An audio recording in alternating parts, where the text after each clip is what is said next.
My boyfriend thinks he can fix me with a PowerPoint presentation. He's sitting there, in our cramped apartment, projector humming like it's about to deliver the sermon of the century, while I'm slouched on the couch, wondering if I can fake a heart attack to escape. Lila, we need to talk about this, Ethan says, pointing to a slide titled, Your Obsession with Control. I laugh a sharp, bitter sound that makes him flinch. Control me. The woman who's been juggling a dead-end job, a crumbling social life, and his endless constructive feedback for 2 years. But Ethan's not joking. His hazel eyes, usually soft and warm, are hard now, like he's steeling himself for war. He's got a whole intervention plan, charts, bullet points, even a pie graph labeled times Lila snapped unnecessarily. I'm half impressed, half ready to throw the projector out the window. It started innocently enough. Ethan noticed I'd been off lately, short-tempered, distracted, always double-checking locks, schedules, even the way he folds laundry. He called it my control thing. I called it survival. Life's been a runaway train since my mom got sick last year, and I've been gripping the brakes with both hands.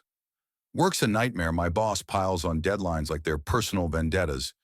My friends stopped calling because I canceled one too many plans. And Ethan, he's been tiptoeing around me like I'm a bomb with a short fuse.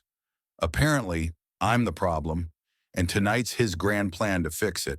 Lila, he says, voice low, you're pushing everyone away. You're so caught up in controlling every detail, my schedule, our budget, even how I cut the damn tomatoes, that you're losing sight of us. He clicks to a new slide, examples of controlling behavior. I scan it. June 12th, corrected Ethan's email before he sent it. July 3rd, reorganized his desk without asking. My stomach twists. He's been keeping score. I want to scream that he's wrong, that I'm not controlling, just trying to keep our world from falling apart. But the words stick in my throat. Instead, I snap. So, what you're staging an intervention because I like things done right. His face falls, and for a second, I feel a pang of guilt. But then he clicks to another slide, a photo of us last summer, laughing at a beach bonfire. This is what I'm fighting for. He says, I want that Lila back. That Lila, the one who didn't check her bank account 10 times a day or lie awake worrying about hospital bills. The one who could laugh without a knot in her chest. I miss her too, but she's buried under a year of fear and exhaustion. Ethan doesn't get it. He sees my checklists, my schedules, my nagging, but not the panic attacks I hide in the bathroom or the way I cry when he's asleep. I've been holding it all together, and now he's calling it a flaw. I'm not broken, I say, my voice shaking. I'm doing what I have to. Ethan leans forward, his hands reaching for mine, but I pull back. You're suffocating me, he says softly. You're suffocating. You? The room feels too small, the air too thick. I stand, knocking over a coffee mug. It shatters, and I don't care. If I'm so awful, why are you still here? I shout. His silence is louder than my words. The fight escalates fast. He says I'm shutting him out. I say he's abandoning me when I need him most. He begs me to let go, to trust him, to stop trying to control everything. I tell him he's clueless, that he's never had to carry the weight I do. The words pour out ugly, raw, unstoppable. If you can't handle me, Ethan, then leave, I yell, my chest heaving. He stares at me, and I see it the moment he breaks. Maybe I should, he says, voice barely a whisper. He grabs his jacket and walks out. The door clicks shut, and I'm alone with his stupid PowerPoint still glowing on the wall. I sink to the floor, the broken mug cutting my hand, and I don't even feel it. What have I done? I wanted to protect us, to keep everything from falling apart. But I've pushed away the one person who's been here through it all. My need for control, my fear of losing everything it's cost me, Ethan. Days pass in a blur. I don't call him. He doesn't text. I go through the motions, work. Home. Repeat, but the apartment feels like a tomb.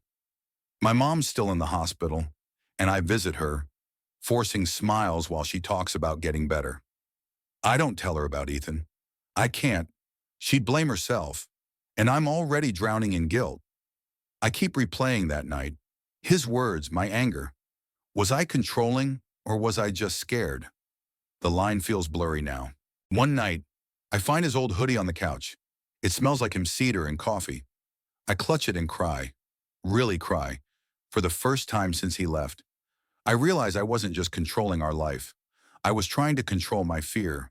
Fear of losing my mom, my stability, him. But in gripping so tight, I lost the one thing I could have held on to.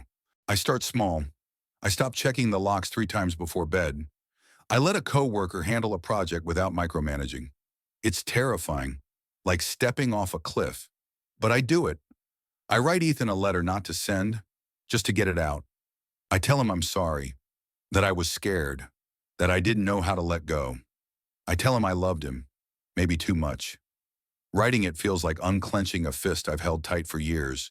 Weeks later, I'm at a coffee shop, trying to read but mostly staring at my phone. When I see him, Ethan's at the counter, ordering his usual black coffee. My heart lurches. He looks tired, but his smile is the same soft, unguarded. I don't know if he'll see me or if I want him to, but then he turns, and our eyes meet. For a moment, it's just us, like that beach bonfire photo. He walks over, hesitant. Lila, he says, and my name in his voice feels like home. We talk.